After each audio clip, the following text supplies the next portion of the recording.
and always be seen as man and wife fulfilling.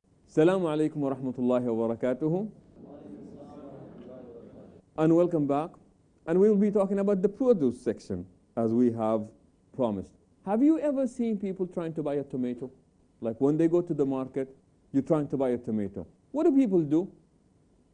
You take the tomato, you look at it, you squeeze it, you check out how red it is, you look into how much green it has, how soft it is, Why do people do this? Some people smell it. Some people take a bite and then they put it back again. Okay? But why do people do this? Why do people do that? Because we don't want to get home with the wrong product.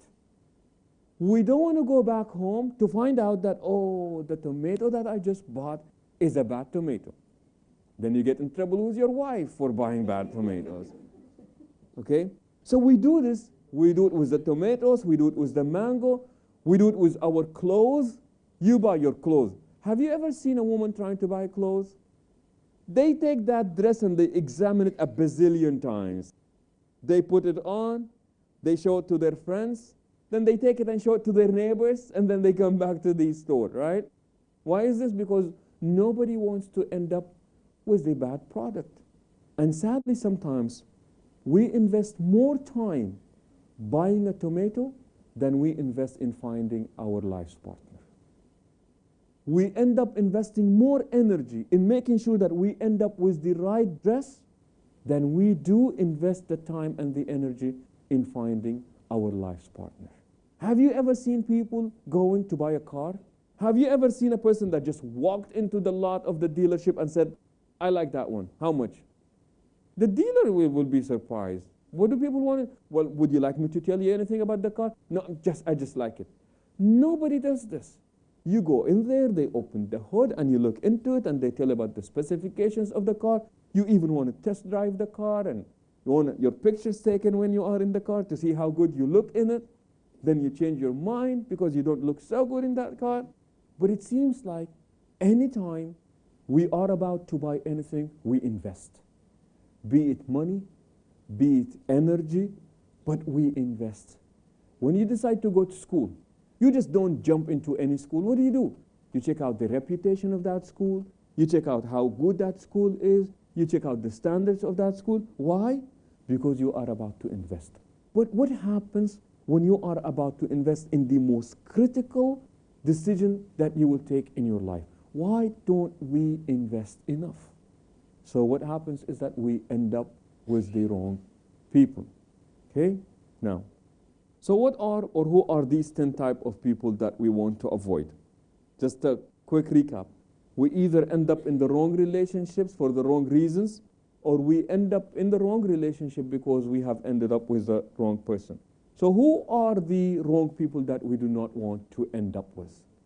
The person number one, and by the way, the order that I am listing them on this is just my own personal experience, that most of the marriages that I have seen failing, this was the order that I have seen it. Person number one is anybody who has any sort of addiction. People who are addicted, and we will talk about the different types of addiction. But by addiction, we are talking about it's a disorder identified with a loss of control, preoccupation with disabling substances or behavior, and continued use or involvement despite negative consequences. For example, people who are addicted to alcohol, there is a sense of loss of control. They are preoccupied with this disabling substance, which is the alcohol in this case, and continue to use it even though they have seen the negative consequences of what it is that they are involved in. A person who is addicted is a person who is not free. There are 3 types of addiction that we will speak about very quickly. And again, this is within the Muslim community. There is an addiction of alcohol and drugs. And by the way, alcohol is a form of drugs, but somehow people do not think of alcohol as drugs. But alcohol is a form of a drug. And then there is pornography. These are just some of them. These are the ones that we will be discussing, are not necessarily the only types of addictions that are out there. When you marry an addict, and that addict could be either the man or the woman, you literally are in a triangle. Here is you, and here is the spouse, and here is the substance that is being abused, or the type of addiction that this person is involved in. Not only this, but a person who is addicted to anything is a person who is not free. They have given up control over themselves. They have lost control over who they are and what it is that they do. And this is the person who is robbed of his ability or her ability to feel fully, simply because they are constantly under some sort of addiction, or they are under some sort of influence, outside influence. Let me give you an example, just to show you how this impacts the families. In the US, when it comes to alcohol, you see that 25% of divorces take place because alcohol was somehow involved there. Another 25% of divorces take place because gambling was involved. Another 25% of it takes place because pornography was involved. And these are all some sorts of addictions. In the US, for example, all the victims, or 67% of the victims who die in fires in their house, they die because they were too drunk to carry themselves outside of the fire. Not only this, but most of the time when domestic violence is happening in the house, most of the time drugs and alcohol are being abused.